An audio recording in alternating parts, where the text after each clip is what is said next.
The 1980s was an amazing time for action figures and toys, and so many of those lines made it to the toy shelves and into our hands. So what are some of those definitive 80s toy lines? And that's what we're going to talk about on this episode. We're going to go into 11 of the most definitive 80s toy lines.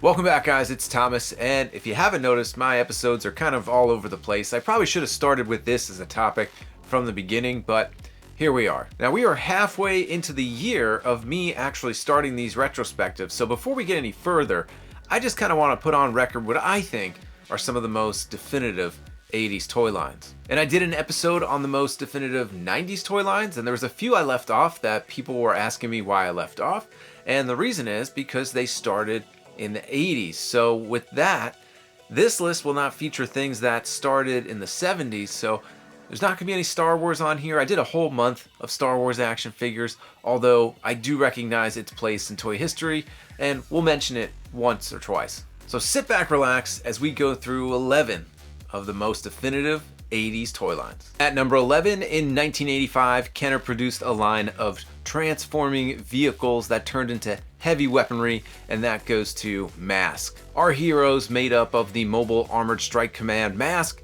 and they fought against the evil Venom, which I think probably had the cooler acronym, Vicious Evil Network of Mayhem. We actually did talk about Boulder Hill on the most iconic playsets of the 80s. That is one, even though it came out before my time, I remember everyone talking about it, and even to this day, you're starting to see M.a.s.k get some love. The Loyal Subjects is currently producing figures and vehicles from the M.a.s.k. My understanding is that they are pretty much reproductions. However, I've heard there are some quality control issues. But if you do not have those original M.a.s.k vehicles and figures, you can now get them in your displays. So if you're a fan of this line, are you happy to see that it's coming back?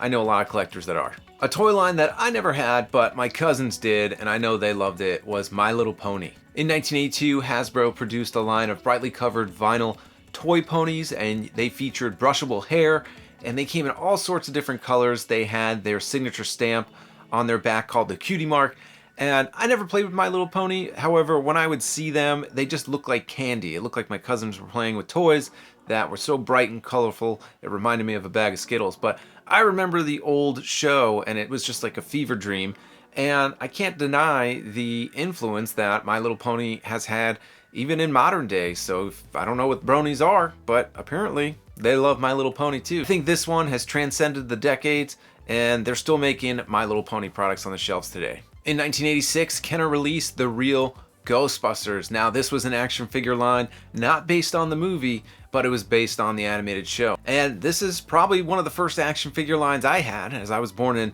87, and we had a lot of these figures. We had the Firehouse, the Ecto-1, and of course we had tons of the actual heroes, all the ghouls, monsters, and creatures. Just made this toy line so much fun. And this is one that we are still getting media for today. There's been countless reboots, but I'm just happy that this is still a franchise that still gets a little bit of love today, but that first original toy line will always be one of my favorites.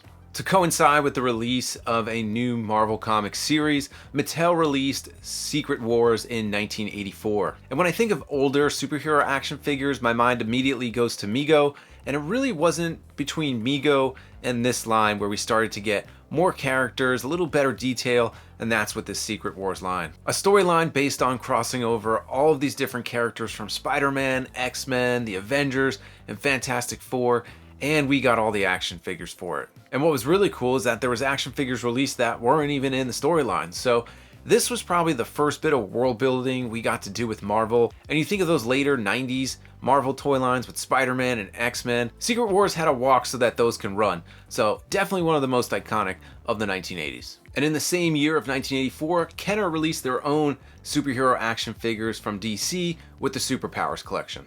This was a fantastic line of DC heroes and DC villains, and again, I don't think we got a lot of these characters back in the Mego days, but this was the first time you were able to get some of your favorite DC characters. They all came with these awesome action features. I remember my Robin figure was still one of my favorites till this day, and we even highlighted the Hall of Justice playset on the most iconic 80s playsets ever. And in 1982, the Cabbage Patch Kids were released by Coleco.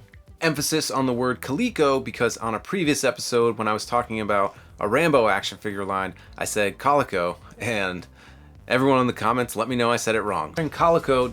Oh, brother, this guy stinks! So, Coleco made Cabbage Patch Kids, and this was a line of soft-body dolls with vinyl faces and yarn for hair, and I just remember these being everywhere. Kids were playing with them, adults were using them as decoration, adults were also killing each other in stores for them. I could be wrong, but I think Cabbage Patch Kids were the first toy line that actually drove people absolutely insane. So for that, it has to go on the iconic 80s toy lines, but they're still making Cabbage Patch even to this day, and that's why they're on the list. In 1988, Playmates released the first ever line of Teenage Mutant Ninja Turtles. And many of you asked why I didn't put Turtles on the definitive 90s toy line episode, and that's mostly because they were born in the 80s. They kept growing in popularity into the 90s, but they were a product of the 1980s. We all know the story of 4 mutant brothers who know the art of ninja: Donatello, Leonardo, Raphael, and Michelangelo, and all the awesome villains that came with it: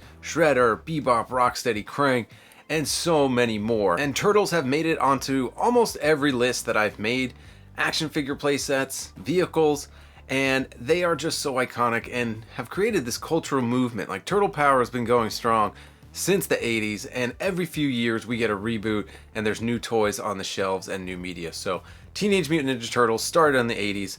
That's why it's on my 80s list. In 1985, LJN produced a line of feline humanoid warriors called Thundercats. And we have talked about how awesome the Thundercats line is before. We've talked about the Thunder Tank, one of the coolest vehicles ever, and the giant playset called the Cat Slayer. But this toy line itself is strictly a product of the 80s, and it was so fantastic. They had those bigger bodies that LJN was known for. They had light up and action features. I would say Thundercats still has some cultural relevance today. Even though the original cartoon came out in the 80s, we've seen sort of reboots, and unfortunately we haven't seen a movie, but maybe that's in the works soon. But even more iconic than the toys, I think most people that don't collect still remember the intro of that cartoon. Thundercats!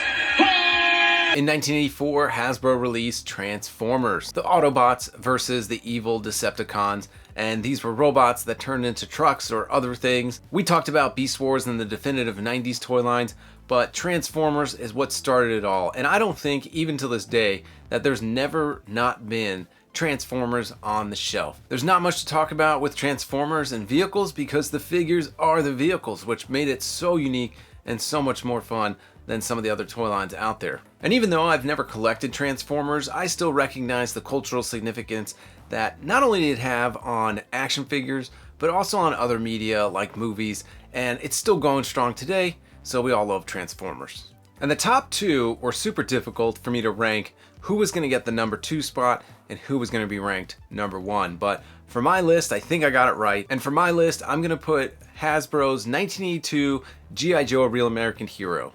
This toy line was massive. I think they gave us some of the most iconic playsets, some of the most iconic vehicles, and all the different characters. Such a great cartoon, and we love the figures. And I was born in 87, so I missed some of those earlier lines, but we went into the 90s loving this established brand. And even though the 90s produced some of the most wacky stuff, and a lot of the traditionalists don't like it, we loved it, and it still made us go back and love some of those older G.I. Joe figures. So I think seeing G.I. Joe figures on the shelf today with G.I. Joe Classified reinvigorated everybody's love for the brand, and it's just been super fun to collect. In the early 80s, there was no more new Star Wars media coming out, so toy companies knew they had to look for the next best thing. And in 1982, Mattel released Masters of the Universe. This fantasy sci-fi blend of action figures used bulkier bodies, super muscular, they were bigger and taller than your average Star Wars action figure, and you had all these different play sets and vehicles. Castle Grayskull has to be one of the most iconic 80s play sets of all time. In fact, probably one of the most iconic play sets ever. And throughout the years, we have seen different iterations of Masters of the Universe, but none of them have quite captured the same magic as the 80s, which is why I think this one is strictly and purely one of the most iconic, definitive 80s action figure toy lines. I know the most recent Master of the Universe movie didn't do so well in theaters. However, I'm hoping once it hits streaming and kids start seeing it, that'll just kind of revive the brand and get a new generation into Masters. So hopefully that happens, but the 80s kids, they've always had Master of the Universe. All right, guys, that does it for my list of the most definitive toy lines of the 1980s.